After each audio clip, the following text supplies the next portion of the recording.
একটা উদাহরণ বলি। রাসূলুল্লাহ সাল্লাল্লাহু আলাইহি সাল্লামের সাহাবাদের মধ্যে মদিনায় কিছু সাহাবী ছিল ব্যবসায়ী, মদিনার বাজারে ওনারা ব্যবসা করতেন।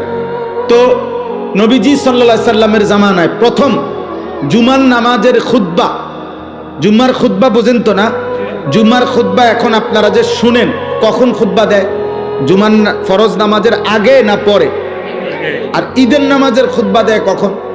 পরে। এ আগে প্রথম জুমার খুতবাও দিত, পরে। শরীয়তের প্রথম বিধান ছিল জুমার খুতবাও ঈদের নামাজের খুতবার মতো পরে হইতো, আগে নামাজ হইতো, বুঝছেননি?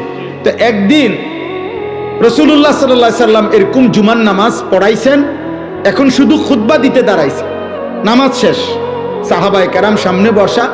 ঠিক এই সময় বাজারের মধ্যে বড় বাঁশি দিয়া ফু দিয়েছে।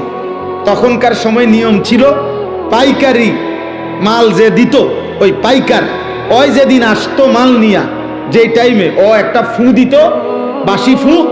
আগের দিন এটা না ফু দিলে এরকম গুনগুর বাজাইলে বুঝাইতো, আমরা ছোটবেলায় বুঝতাম যে আইসক্রিম আইছে, ঠিক না?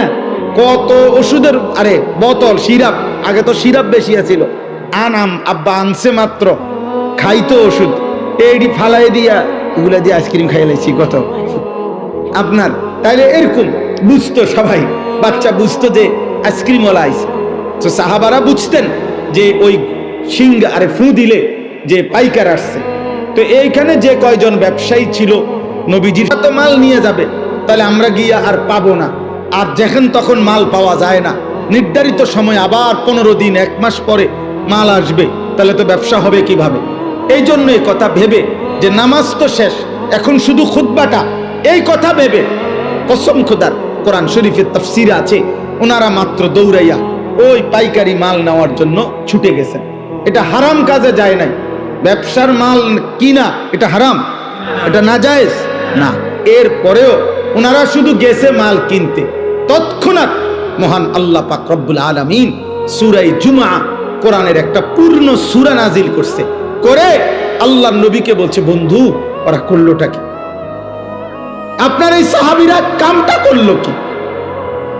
وَإِذَا رَأَوْا تِجَارَةً أَوْ لَهْوًا انفَضُّوا إِلَيْهَا وَتَرَكُوكَ قَائِمًا।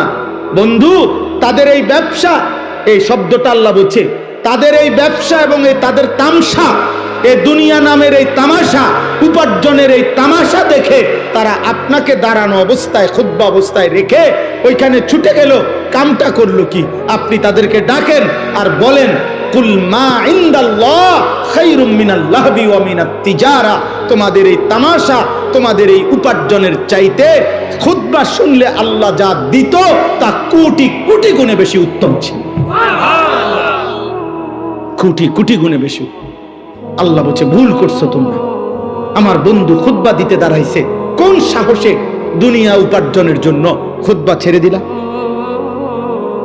আল্লাহ সাহাবায়ে কেরামকে ধমক দিছে, ফিরো এদিকে আসো।